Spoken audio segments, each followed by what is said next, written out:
¿por qué gana Donald Trump? Primero tenemos que ver que, por ejemplo, en el 2020, cuando se dieron las elecciones entre Biden y Donald Trump, Biden saca 81 millones de votos, que equivalen al 51%, y Donald Trump saca 74 millones, que equivalen al 46%. Cuando vemos los resultados ahora, vemos que Harry saca muchos menos votos, como 7 millones menos de lo que sacó Biden. Donald Trump no es que saca 7 millones más, saca simplemente 3 millones más de lo que sacó la vez anterior. Y eso que ha aumentado la población. Entonces, ¿qué significa? Que más que Donald Trump haber crecido mucho, lo que se dio es que Harris decreció bastante. Es decir, esa pérdida de votos con respecto a las elecciones anteriores muestran un nivel enorme de decepción ¿Y por qué es esa que hace decepción a Kamala Harris y al Partido Demócrata? Quizás por no aplicar las propuestas que son hacia, por ejemplo, la comunidad migrante, afro y las minorías en general. porque el Partido Demócrata no se diferencia mucho del Partido Republicano. Y cuando tienes dos cosas que se parecen mucho, puedes votar por lo uno o por lo otro. Entonces, cuando dos cosas se parecen mucho, vienes y votas por lo que más brilla, por lo que más suena. Y en este caso, por supuesto, lo que más sonó fue Donald Trump en ciertos elementos que ya los vamos a ver. Entonces, ¿por qué no se diferencia mucho? Uno dice, no, pues que los demócratas supuestamente son de izquierda y el Partido Republicano es de derecha. No es así. Los dos partidos son de derecha, los dos partidos son hipercorporativos, los dos partidos son guerreristas. La única diferencia en ciertos temas sociales que se diferencia. En lo económico, en lo internacional son igualitos y en ciertos temas sociales son algo diferente. Entonces, en ciertos sociales, entonces la defensa de los derechos de las mujeres, la defensa de los derechos de las minorías, la defensa del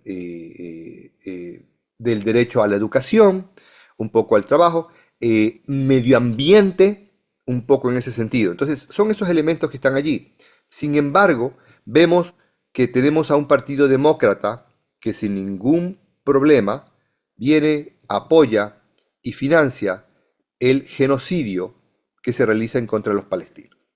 Entonces, al principio mucha gente aplaudía esa situación y después se dieron cuenta, a medida que van saliendo las imágenes, se dan cuenta que efectivamente es un genocidio y comienza a darse un clivaje, un viraje en cuanto a la posición que tienen los americanos con respecto al tema de Israel. No es que, sobre todo de los jóvenes. Sobre todo los jóvenes que identifican una injusticia comienzan a protestar. Y comienzan a ver que se tiene un partido demócrata que prácticamente es súper tibio, hasta diríamos hasta temeroso de Israel. Porque efectivamente el lobby de Israel es bastante poderoso. Gente vinculada al lobby de Israel no solamente que hacen lobby, es decir, vienen y convencen a las personas que están en el poder político, sino que están integrando los gabinetes, del poder político. Son parte de. El lobby no es alguien que viene y gestiona, no, están dentro. Eh, Y esto y podría haber cambiado, por ejemplo, con una candidatura como la de Bernie Sanders. Bernie puede proponer medidas más radicales, medidas más centradas en la gente. Sin embargo, Bernie se autoopacó en este proceso, porque por un lado habían dos posiciones que dentro del Partido Demócrata, personas más progresistas, tampoco tanto de izquierda, pero más progresistas que los de derecha del Partido Demócrata, podían hacer un cambio desde adentro. ¿De acuerdo? Y había otras posiciones que decían, no, ustedes no pueden hacer un cambio desde adentro. Ustedes tienen que irse afuera porque el Partido Demócrata no los va a dejar. Entonces Bernie intentó involucrarse, hizo parte del grupo del Partido Demócrata y el resultado fue que no hubo el cambio necesario. Sí se hicieron al interior de Biden ciertas políticas, ciertas reformas legales en beneficio de los trabajadores, pero nada contundente, nada que afecte, nada que cambie el sistema de salud, el sistema de pensiones, nada que sea relevante para la gente en general. Lo que se evidencia acá es que desde el interior del Partido Demócrata no pueden hacerse cambios porque la cúpula, ¿cómo se llama? Los que están allí son capaces de mantener a un hombre que está senil, independientemente de la edad, porque puede tener 70, 80, 90 años, pero evidentemente estaba senil. Evidentemente tenía deficiencias mentales, ¿ya? Entonces, prefiere mantenerlo a buscar una alternativa.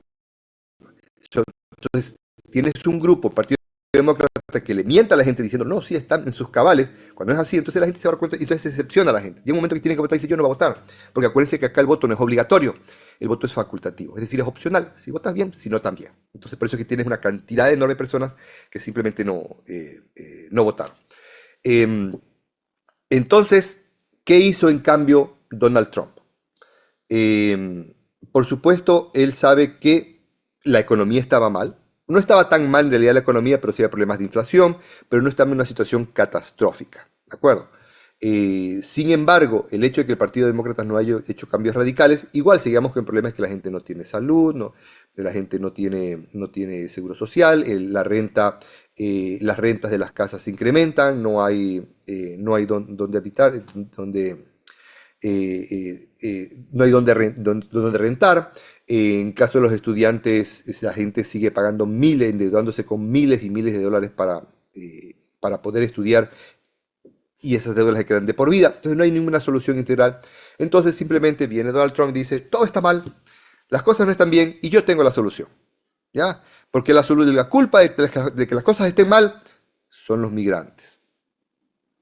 Y efectivamente, cuando la gente le repite, es una mentira, muchas veces la gente se lo cree. Cuando la gente no analiza las causas de las situaciones, la gente se cree las mentiras. Pasa en Ecuador, pasa en Estados Unidos, pasa en todo el mundo, en personas que no tienen, no solamente un nivel personas que no tienen un análisis autocrítico o que buscan profundizar las verdades. Entonces pasa de manera general y por supuesto, dijo, ¿cómo se llama? Él tenía razón. Donald Trump se posiciona como el presidente antisistema. El sistema está mal, yo estoy en contra del sistema y las razones por las cuales el sistema está mal es porque los migrantes están invadiendo nuestro país y queremos recuperarlo.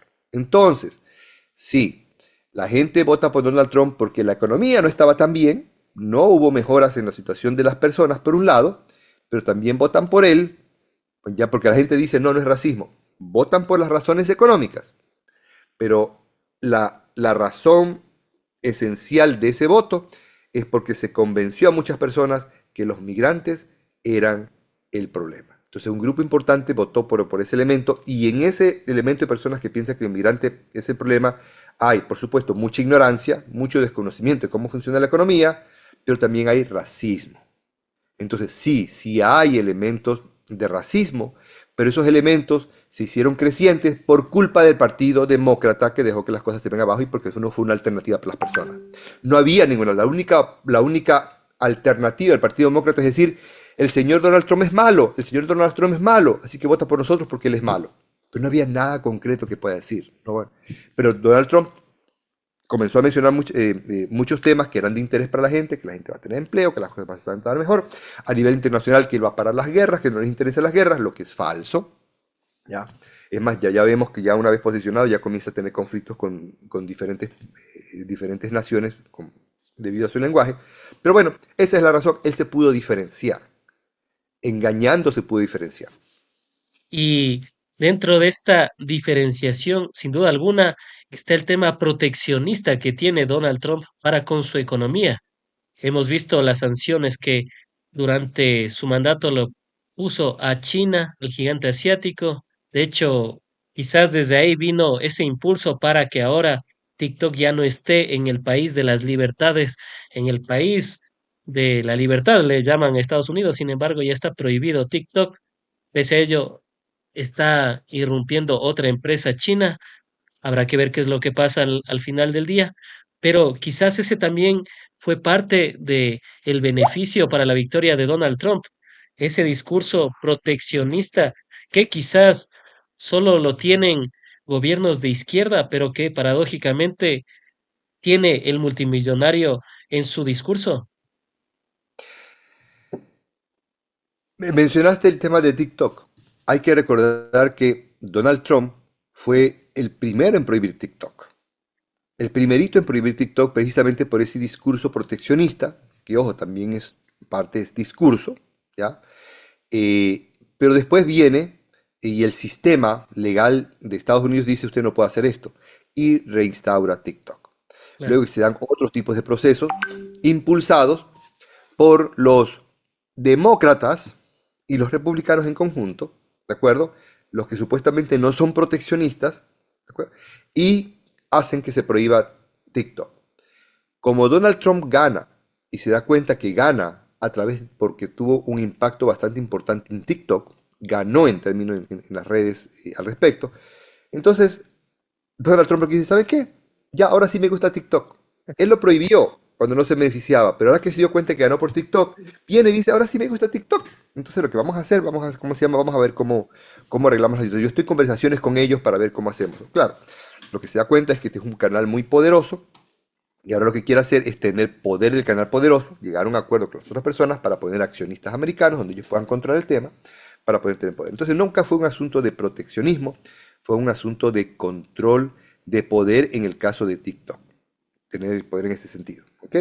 Y ahora vamos al tema del proteccionismo en general. Efectivamente, el proteger eh, a ciertas industrias puede tener un valor fundamental para conseguir el desarrollo del país. Si vemos el desarrollo que tuvo, por ejemplo, Japón, Japón fue un país esencialmente proteccionista. No se hizo, como se llama, no se hizo Japón, no se hizo por el aperturismo, por el libre mercado. El aperturismo, el libre mercado y todo esto son solamente cuentos que dan los países grandes para los países pequeños. Cuando el país pequeño se hace grande y ya se pone al mismo nivel del otro, ahí sí ya no conviene.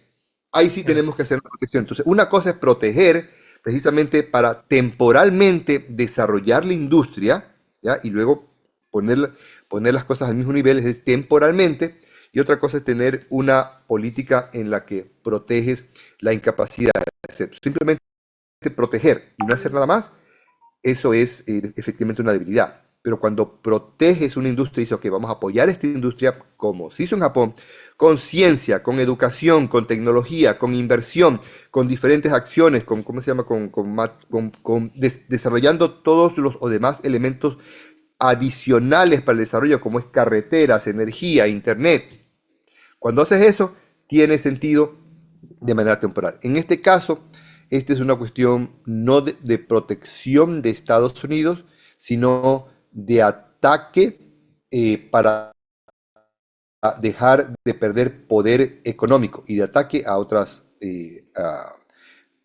países.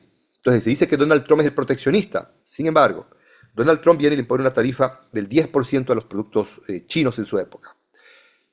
Se lo acusó, proteccionista y todo, pero llega Biden, ¿y saben qué hace Biden? Nada, los mantiene. Y después viene cómo se van a poner otras medidas proteccionistas. O sea, supuestamente el uno es el proteccionista, los otros no, pero los otros mantienen la medida. Ahora, lo que propone Donald Trump es subir esas tarifas a China como al 60%. O sea, del 10 subirlas al 60%. Ah, Biden es más. Biden subió, si no me equivoco, en 100% el arancel a los autos provenientes de China. O sea, Biden mantuvo lo de Trump y viene y sube los aranceles a autos. ¿Por qué? ¿A quién está protegiendo? ¿A quién estaban protegiendo los demócratas? Biden. ¿A quién están protegiendo? De los productos chinos, de los autos chinos que lucen mejor, en algunos casos son mejor, son mucho más baratos y que está mejorando sus baterías eléctricas. ¿A quién está protegiendo? A las altas corporaciones en Estados Unidos. Están protegiendo precisamente a Elon Musk, que es famoso porque es supuestamente un gran empresario en tecnología, porque es un empresario en la carrera aeroespacial, pero cuando se estudia y se ve el origen del dinero, podemos ver que está hecho de proteccionismo, como el que le dio el gobierno de Biden, y que son muy buenos utilizando los contratos del Estado para financiar sus proyectos. Y a propósito de Elon Musk, sin duda alguna que esté en el gabinete presidencial de Donald Trump es parte de lo que llama bastante la atención. ¿Qué decir al respecto de todo ese gabinete, no? Musk, hay otro multimillonario que habla de eficiencia del Estado, prácticamente dice que el Estado es obeso, haciendo un símil a lo que repetían acá en Ecuador constantemente, como si hubieran demasiados funcionarios públicos. ¿Cómo ver a estos actores que están dentro de su gabinete, empezando por Elon Musk. En la política americana se está dando un poco lo que se está dando en la política ecuatoriana. Y es que antes quienes tenían el poder estaban detrás del poder político. Es decir, tenían a sus senadores, tenían a sus presidentes, tenían a sus congresistas. Entonces la gente de poder, la oligarquía americana, siempre estaba detrás y tenía a sus títeres en el poder. En este caso, ya han dicho, ¿sabes qué? No necesitamos a los títeres, nosotros mismos podemos estar allí. Entonces tenemos a un Donald Trump, tenemos a un Elon Musk, tenemos a los millonarios diciendo, no títeres, nosotros somos vamos a estar arriba. Y en Ecuador por eso también tenemos, como se llama el caso de Daniel Noboa, ¿no? Que bien también dice, hey, yo también puedo. Bueno, entonces tenemos esa situación, entonces tenemos en este caso efectivamente un gobierno donde ahora están los millonarios en, en el poder. Ahora, con respecto, por supuesto, el millonario lo que está buscando es que existan subsidios y protecciones a las empresas privadas. ¿De acuerdo? Que está interesado en que existan contratos para las empresas privadas y que están, no están interesados en la parte social, no están interesados en la parte de desarrollo, para nada, les interesa es que exista En dinero el negocio, en el en business, el, para en ellos. el negocio esencialmente. Entonces, para que exista, en teoría, esos creen, para que exista ese dinero disponible para las empresas, para las demás personas, entonces, ¿qué tienen que hacer? Tienen que, por un lado, bajar todos los gastos del Estado, en su lógica. Eso incluye hacer, en teoría, eficiente al Estado, que no es otra cosa más que despedir personas. Tal es así que van a crear un departamento, una oficina especial de eficiencia gubernamental que se llama DOGE. Bueno, eficiencia gubernamental, que va a ser liderado por Elon Musk y otra persona más. Van a trabajar en este tema. Y la misión de ellos es más o menos eh, hacer cortes por 1.200 millones de dólares eh, en este periodo. Entonces van a ingresar para liberar ese dinero hacia las empresas públicas, hacia los contratos. ¿De acuerdo? Porque acuérdense Algo que similar a lo que hizo Lenin Moreno en el 2018, exactamente, despidiendo funcionarios públicos a lo loco. O sea, Lenin Moreno sería el símil de Donald Trump en esta especie de austeridad. exactamente. Entonces, Estados Unidos va a comenzar a experimentar un nivel de austeridad que vamos a ver efectivamente cómo afecta a la economía, va a haber un decrecimiento. Ahora, el tema del proteccionismo va a generar un crecimiento temporal de la economía, ¿ya? Y posiblemente se compense con el tema del decrecimiento porque el Estado deja de desinvertir porque hay desempleo, ¿no? O puede crecer el desempleo, pero las empresas siguen produciendo dinero con menos gente. Entonces, esa es la lógica en este momento. Una de las razones también para subir los aranceles, bueno, son dos razones. Tú subes los aranceles, uno para generar ingresos en la economía y en este caso subes aranceles para, para proteger supuestamente a las empresas que tienes acá. Entonces,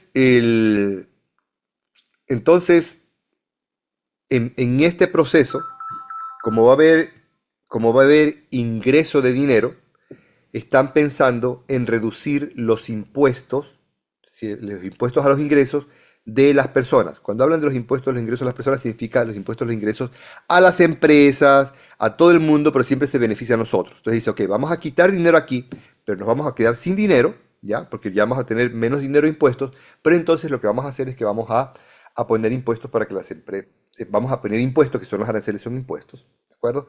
Vamos a generar dinero por acá y con eso se compensa y más o menos se mantiene la economía. Ese más o menos es el plan, porque no es solamente la cuestión de aranceles, es aumentamos aquí pero bajamos acá. Entonces eso supuestamente va a ayudar a mantener la economía de alguna manera, en teoría, estable, pero eso funciona por corto tiempo. Otro de los temas que también llama bastante la atención de Donald Trump es lo que ha dicho en los discursos en torno a que ya va a dejar de apoyar a la OTAN. Prácticamente Zelensky, el presidente ucraniano, debería estar pensándosela bien. Sin embargo, parece ser que va a quedar a nivel discursivo. O Jorge, podría ser que Donald Trump vaya a cumplir en esta ocasión y principalmente con el tema de la OTAN, con referencia a Ucrania y la guerra contra Rusia. ¿Será que en esta ocasión va a actuar diferente a su primer periodo? Porque en su primer periodo también dijo que iba a dejarse de meter en Medio Oriente. Sin embargo, lo vimos inclusive con el asesinato de ese alto mando militar de uno de los países de Medio Oriente, que en este momento se me fue el nombre, pero antes lo tenía en la mente. Jorge. Mencionaste algo importante que es la parte de lo discursivo. Digamos, para decirlo en palabras mundanas, Donald Trump es un charlatán, es un bocón. Sin embargo, él utiliza esa charlatanería como herramienta de negociación. Entonces, claro, a veces no cumple completamente, dice algo para poder conseguir algo de las personas. Efectivamente, dijo, no, no, le estamos gastando mucho en la OTAN, los demás tienen que poner. ¿Cuál fue el resultado? Porque sí consiguió algo. Consiguió que los países suban sus aportaciones al sistema militar y suban sus aportaciones en la OTAN. O sea, lo que está diciendo es, sí, bacán, pero yo necesito que ustedes pongan más plata. Eso es lo que requiere. Entonces, de salirse de la OTAN, no creo que los poderes existentes se lo vayan a permitir, porque el estar en la OTAN, viste la gran hipocresía, genera que Estados Unidos pueda venderle armas a los países de la OTAN. O sea, ese es el gran negocio. Entonces, sí, Estados Unidos está poniendo dinero allí, pero la mayoría de las armas que finalmente la OTAN consume es dinero de la industria armamentística americana. Entonces es una gran hipocresía. ¿De acuerdo? Dice, estoy gastando mucha plata, pero ese dinero se regresa a Estados Unidos. ¿De acuerdo? Entonces lo que quiere ahora es que los demás también pongan más plata, en ese sentido para que haya más plata para Estados Unidos. Hay que acordarse que muchas de esas políticas son hechas para que Estados Unidos tenga mucho más poder. Ya inclusive el bloqueo contra Rusia y todos esos mecanismos ha beneficiado a la producción industrial, petrolera, petroindustrial de Estados Unidos. Entonces, cada cosa que diga hay que matizarlo y preguntarse, ¿efectivamente lo va a hacer o está tratando de fanfarronear para tener algún espacio de negociación? Pero finalmente sabemos cuál es la lógica de las personas que están detrás de ellos.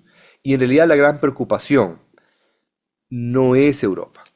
La gran preocupación no es tanto Medio Oriente, a excepción de la parte petrolera, siempre que si la pueden controlar a través de Arabia Saudita, estarían felices. La gran preocupación de ellos y la gran guerra es Asia, es China, Asia-Pacífico.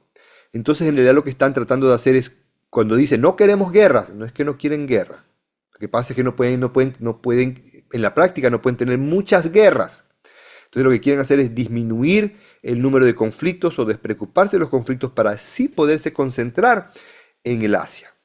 Ese es, y por eso es que hemos visto por muchos años precisamente estos juegos militares que se están haciendo allá, el apoyo a diferentes países en el Asia, y están viendo creciendo cómo crece China precisamente con diferentes redes comerciales y los que están preocupados por eso. Entonces, eso es lo que está sucediendo. Entonces, a la gente le dicen, no queremos guerras, mentira, lo que queremos hacer, vamos a pasar el dinero acá porque nuestro conflicto principal está por otro lado. Entonces, por eso consideran el tema de Ucrania como un tema de desgaste. Sin embargo, posiblemente de nuevo hay que ver qué es lo que va a hacer porque van a tratar de negociar con Rusia algún tipo de salida. Pero todo depende finalmente cuál es la posición de los poderes que están alrededor de Donald Trump. Porque Donald Trump dice una cosa en este momento porque alguien se lo dijo y después alguien viene, le cambia la opinión y dice, no, pero mire que sucede esto, entonces puede cambiar.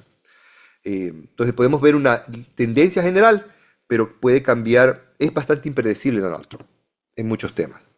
Para quienes nos preguntaron sobre el militar que les habíamos manifestado hace poco, y me refería a Soleimani, cuando fue atacado el militar más prestigioso, por así decirlo, de Irán, y fue precisamente en la administración de Donald Trump. A eso es lo que me refería. Y me dijo que ya nos iba a meter en Medio Oriente y, oh sorpresa, después Estados Unidos tuvo un ataque para con Soleimani,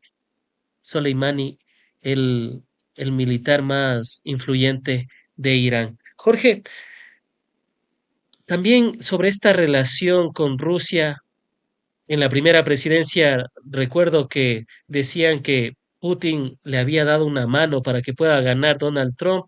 Luego vimos que Donald Trump tenía conflictos con Vladimir Putin. ¿Qué se puede esperar en este nuevo periodo presidencial en Estados Unidos? ¿Serán las mismas relaciones tensas que han tenido a lo largo de la historia contemporánea? Todo depende de qué grupo alrededor de Trump tenga más poder e influencia.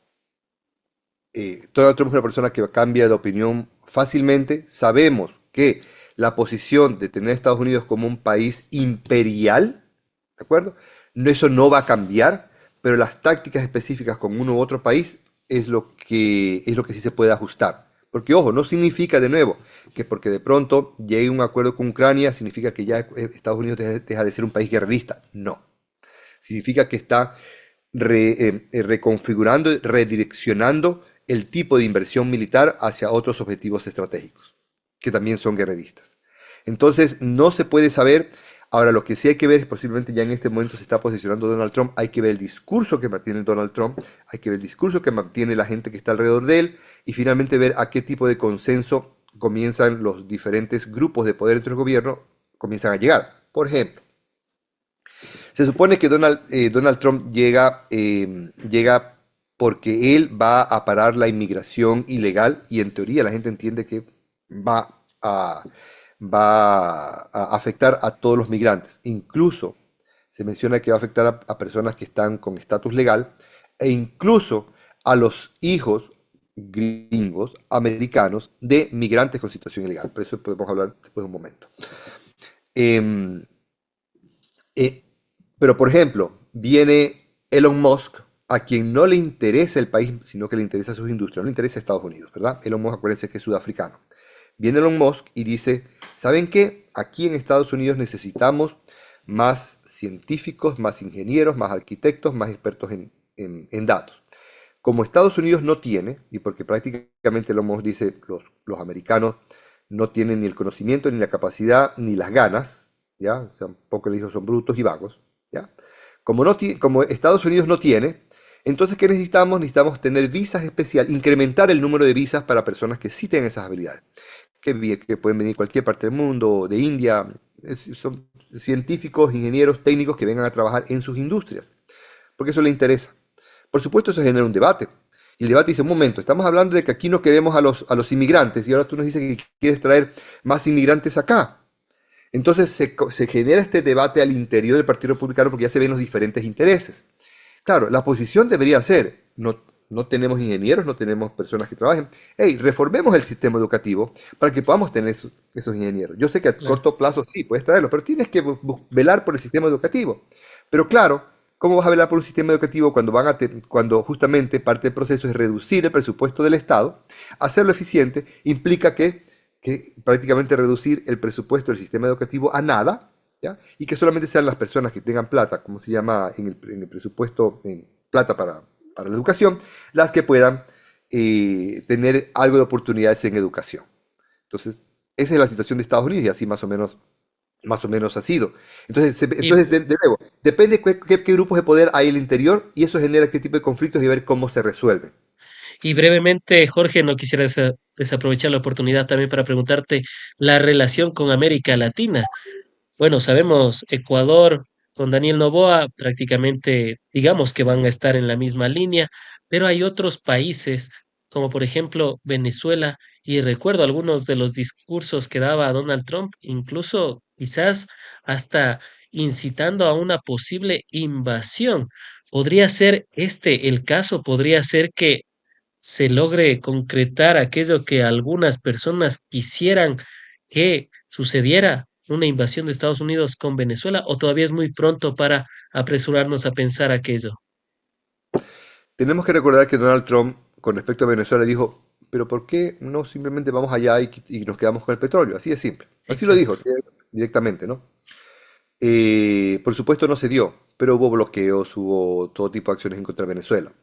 De nuevo aquí, todo tiene que ver con el yo de Donald Trump por su lado, o sea, todo lo que lo haga quedar bien, todo lo que haga ver importante, y tiene que ver con los grupos de poder que están alrededor. Los grupos de poder que están alrededor son bien agresivos.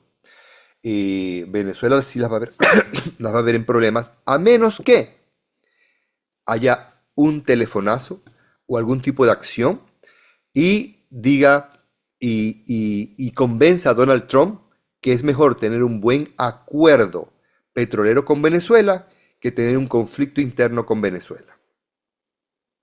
Esa situación se puede estar dando. En el caso de China, hay conflicto con China, pero ya Donald Trump en los últimos días ha dicho que ahora ha conversado con el presidente chino ya varias veces y que están en buenas relaciones, inclusive van a enviar a un vicepresidente, lo van a enviar a la posición de Donald Trump, que son buenos pasos. Pero acuérdense que así también estaban las buenas relaciones con Rusia y después se cayeron, hubo tipo de conflictos. Entonces, todo, hay muchas variantes en este sentido, no se puede asegurar nada, pero hay que estar preparados para lo peor, definitivamente. ¿Por qué para lo peor? Porque hizo, en su gobierno hizo monstruosidades, en el primer gobierno, esta vez ya han aprendido, ya tienen experiencia, viene la misma gente y vienen con la sangre en el ojo, lamentablemente. Y si uno ve las declaraciones de sus funcionarios, vienen con la sangre en el ojo. Si en su época deportaron un número X, ahora quieren deportar a casi todo el mundo. Y lo han dicho, sin ningún problema. Vamos a deportarlos y punto. Ah, pero ¿cómo se llama? Pero dice, ¿pero qué van a hacer con los hijos que son americanos? ¿Le van a quitar los padres? No hay ningún problema. A ellos también los sacamos.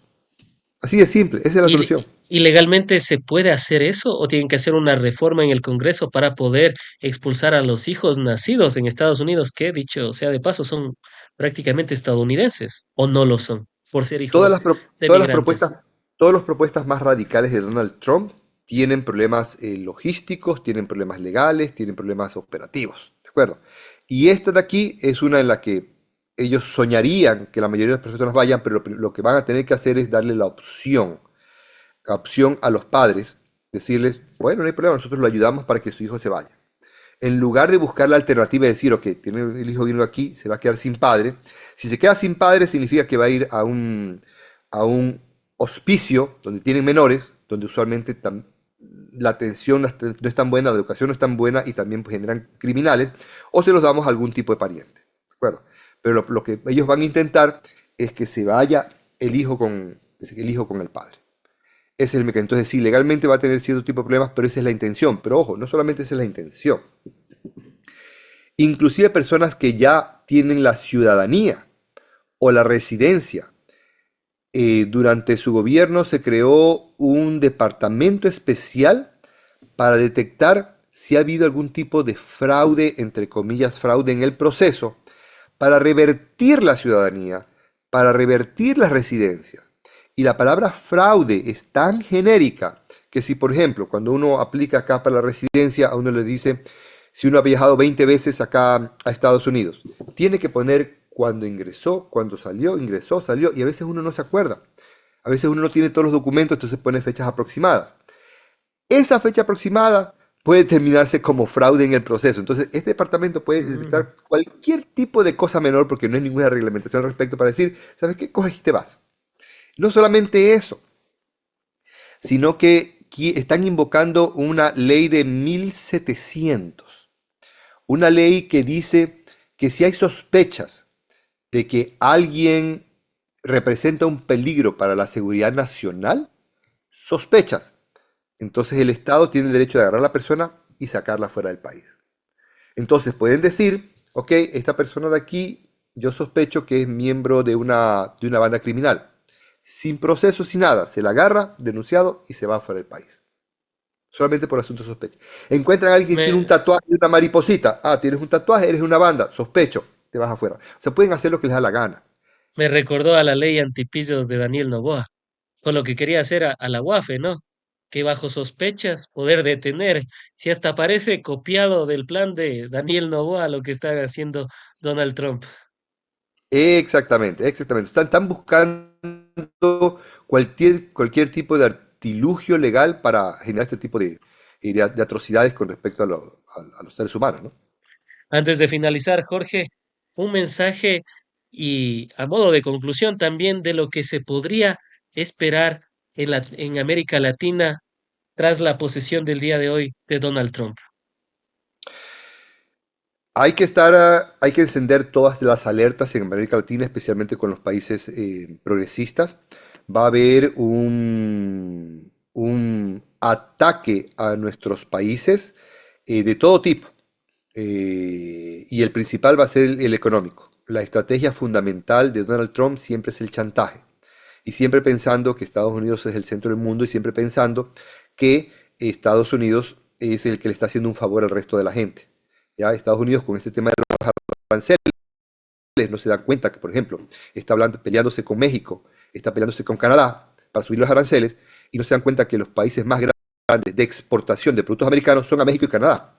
Y que estos países también pueden retaliar. No es que pueden, sino que han mencionado que van a retaliar en caso que suban los aranceles. Entonces, a Donald Trump no le importa lo que está pasando, lo que pueda pasar.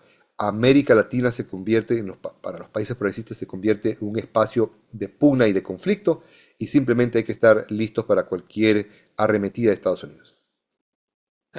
Han sido las apreciaciones de Jorge Miranda, candidato a la Asamblea Nacional por, por la circunscripción Estados Unidos y Canadá con la Revolución Ciudadana, a quien como siempre agradecemos por haber estado en el espacio, seguros de contar con tu participación en futuros análisis, diálogos y debates. Gracias, Frank. Gracias a los oyentes de Retrospectiva.